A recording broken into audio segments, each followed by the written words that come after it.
My name, Edmund Yakani, Executive Director of CEPO. I would like to take this opportunity to welcome the declaration made by His Excellency President for the year 2025, as year 2025 will be a year for compromise, for peace and agriculture.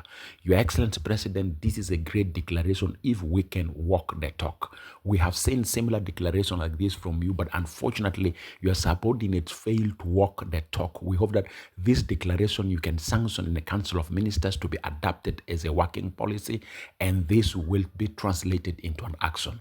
Therefore, as a civil society, we want to raise the following concerns for making the declaration workable and for making the declaration implementable for the best interest of our citizens. Number one, on agriculture, Your Excellency President, we are appealing and we are calling with due respect and honor for you to commission a national agricultural conference at least in the month of February or March before the agricultural season could start, and these should be taken serious by Honorable Minister of Agriculture at national level and state level, and we should bring the actual farmers to define what they see as a requirement for making agriculture succeed in year 2025. It is essential. Your Excellency President, we are appealing to you and we hope that you will respond to this effectively by ensuring National Agricultural Conference is commissioned in either months of February or March. Number two, on political peace.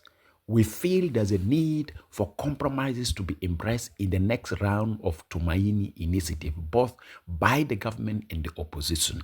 Tumaini will fail simply when politicians embrace the culture of rigidity and intolerance and indiscipline and immaturity engagement around the Tumaini mediation. We are appealing to both government and the opposition in Nairobi to make essential compromises for the best interest of the citizen, not their interest, which is much more centered on either clicking to power or paving a way to power. Your access to power through peace mediation does not benefit us. We want to make sure that in Tumaini, you commit yourself to make essential compromises.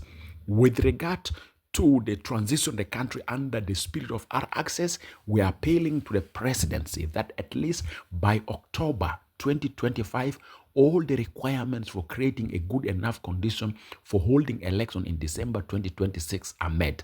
And these are: one, unification of forces, operationalization of the judiciary reform, operationalization of the transitional justice legislations.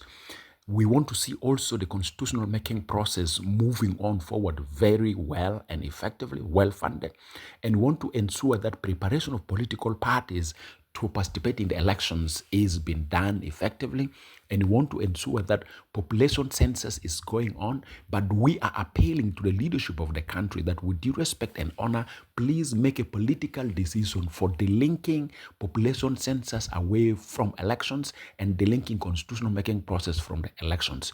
And we must make sure that if we are going for the elections, open, civic, and political space is availed per the declaration which was reached recently in Juba, where political parties, media, and civil society have signed a declaration on open political and civic space. We would like to appeal to Your Excellency President that it is essential also for the Council of Ministers to adopt a practical plan on how to clear the salary arrears of the civil servants and how to maintain a regular payment of the civil servants' salaries. Finally, Your Excellency President, we have been observing Nimule border post on translation of your directives to the Honorable Minister of Finance, where you say the country have money from the non-oil revenue sources, but you need to see a central or single account for remittance of those revenue. As we speak per now, Your Excellency President, we have not yet seen a remittance of our revenue from the non-oil revenue to a single account in Nimule border post. We are appealing to Your Excellency, follow these directives closely, and if it is possible, let the Minister of Finance justify to the Council of Ministers where is the single account and how the single account is being operationalized, because we are worried that still we're losing money from our non-oil revenues to pockets of individuals, and these have created a hindrance for regular payment of civil servant salaries. So we are appealing to Excellency President, take up this seriously. Finally, we are taking also responsibility as a civil society to roll out a national campaign for holding election in December 2026, and we hope that this campaign will never be interfered with and we should not face any restriction. But we are also calling upon Your Excellency President, establish for us the institutions for the transitional justice so that we engage on matters of reconciliation and healing. Finally, we want to see a national agricultural conference commissioned within the month of February or March before the agricultural season could start. Thank you very much.